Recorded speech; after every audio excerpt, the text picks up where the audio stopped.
Rabbi Abraham Joshua Heschel wrote in the book, Who is Man?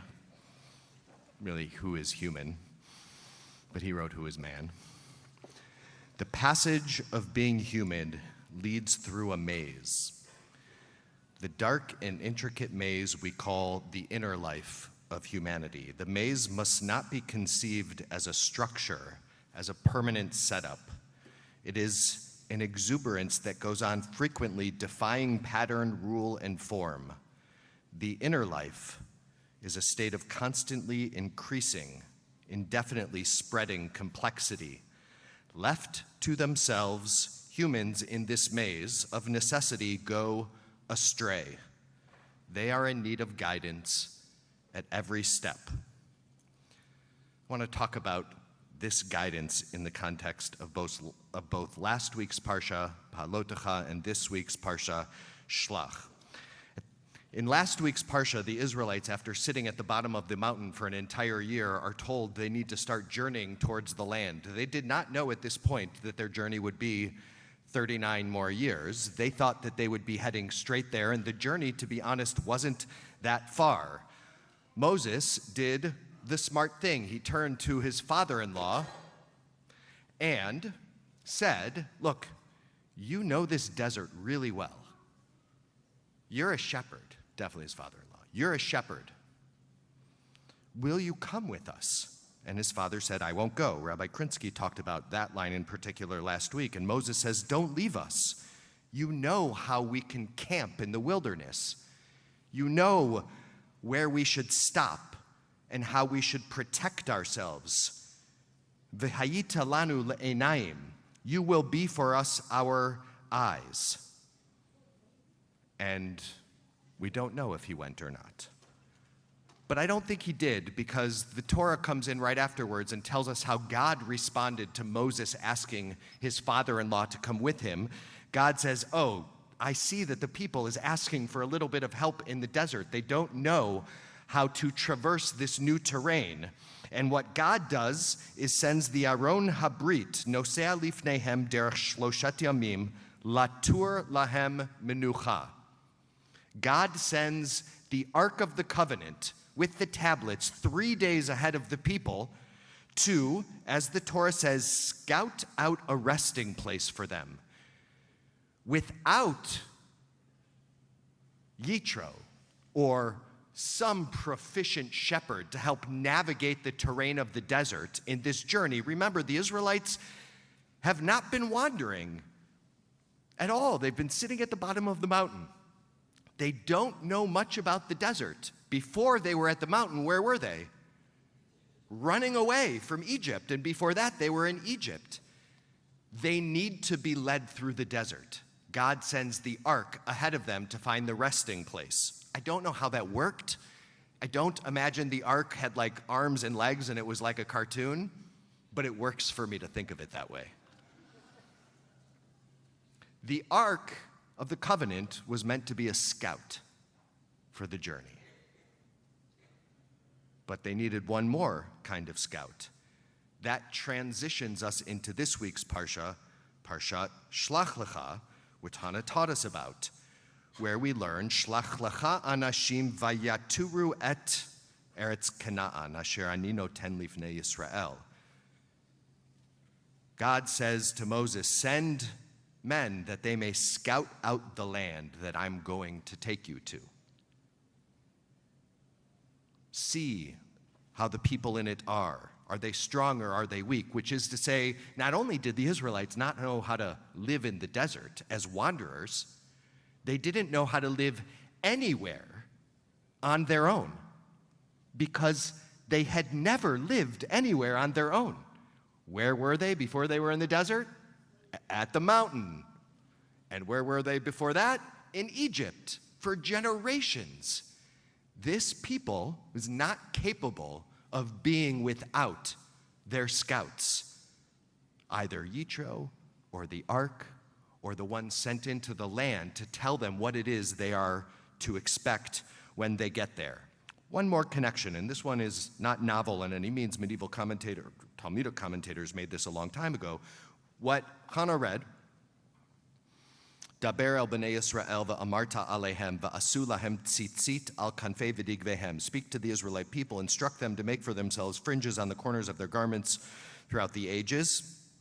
V'haya lachem litzitzit uritem oto, and they will be for them fringes. Those are these fringes that come on a four-cornered garment like this. Uschartem et kol mitzvot Adonai. With them you will remember the mitzvot of God. Velo taturu acharei levavchem va'acharei einechem. And you will not scout after your heart and after your eyes. Same word. The same word that was used for the ark in going ahead of the Israelites 3 days to find a resting place for them in the desert. The same word that was used to describe the 12 scouts that went to inspect the land or get a sense of the land before they is the same word for what we are not to do with our hearts and our eyes. We are not to scout. Velo taturu acharei levavchem.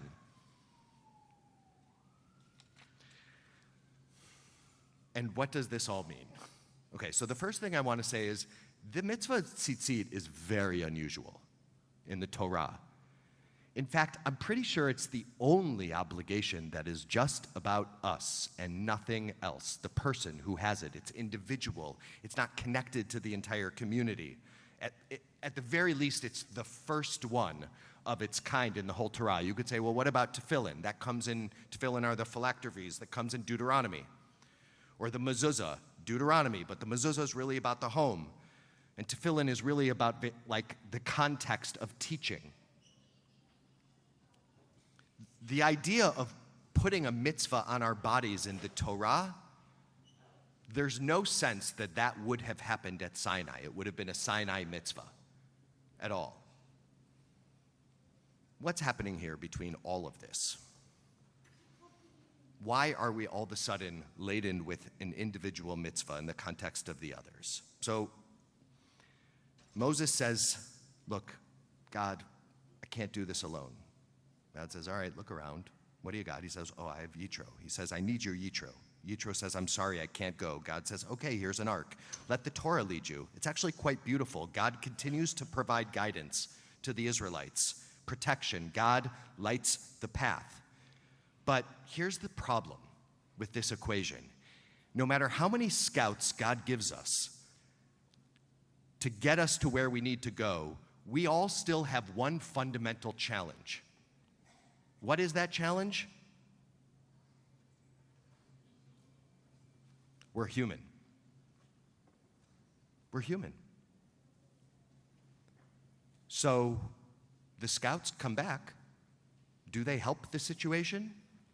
They do not. They are in despair. We mess up. We are subject to the whims of our eyes and our hearts. No matter what God gives us, we humans are still laden with human eyes and human hearts, which means we are still, thank God, prone and susceptible to scouting after those very things we ought to be leaving behind.